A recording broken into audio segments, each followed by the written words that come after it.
Toyo vs. new game, Zenless Zone Zero. I'm sure you've all tried it already. Whether you find it fun or not, you can't deny that the graphics are well crafted and unique in style. After I played it for a dozen of hours or so, I realized that the highest graphics might be a bit overwhelming for a phone. Aside from that special effect in combat that tend to cause lag, there's also a huge amount of data that players need to face. So, proxies, how is your phone holding up in new Eridu? Zenless Zero doesn't have many options that can be addressed in a phone. Like Genshin Impact, Android devices are still limited to a maximum 60 FPS, and iOS devices with the M series chips have a 120 FPS option. Also, all Apple devices can still enjoy higher render resolutions than Android. If we maxed out all graphics options, does that mean Apple devices have the best gaming experience? Not really. For example, the iPad mini 6, which is known as the most powerful mobile gaming device, after playing Alan Joe's demo for 30 minutes, it still couldn't even maintain 60 FPS. One thing to note is that several places where the frame rate drops to zero are caused by reloading the checkpoint, not lagging. Now let's see if there are any surprises on the Android side. First of all, let's start by seeing how well the Dimensity 9300, the current strongest chip on the phone, performs. From my personal perspective, the Vivo X100 Pro representing this chip is the best performer among all the phones. The almost perfect performance in the first 20 minutes made it a worthy first place winner.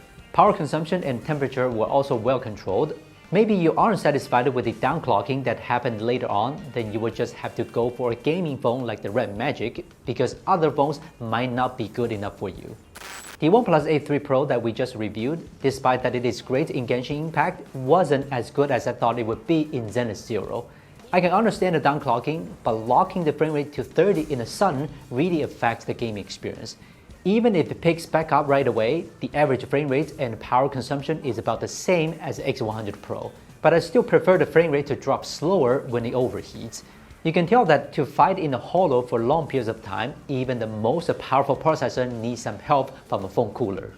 If you're holding a mid-range phone in your hands, the curved line graph tells everything. Even if the average frame rate looks good, lag is always with you.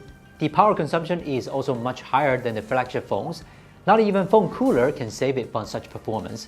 So does it mean you have to give up a good gaming experience for a smaller budget? The answer is no.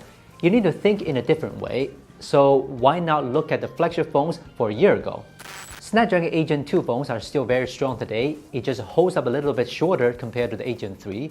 The power consumption is also about the same, and even the temperature is a little bit lower. The Xiaomi 13 is not very big. Perhaps other bigger 8 Gen 2 phones would perform even better. If you're still on the budget, hopefully it will be priced a little lower. Well, check this out. This is the result of the Lenovo Xiaoxing Pad Pro. How about that? It's a bit better than you'd expected, right?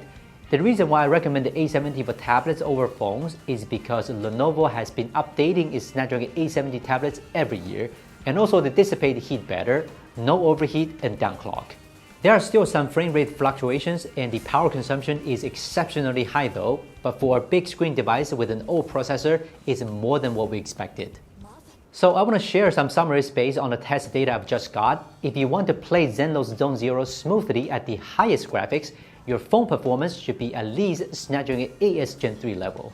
If it's a tablet, then the minimum requirement is Snapdragon 870 level. Reducing the graphics does improve the frame rate, but it also wastes the fine graphics designed by the production staff.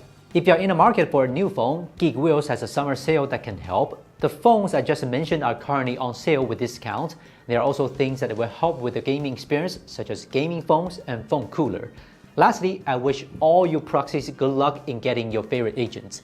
This is Will from Gizmochina. See you in new Eridu.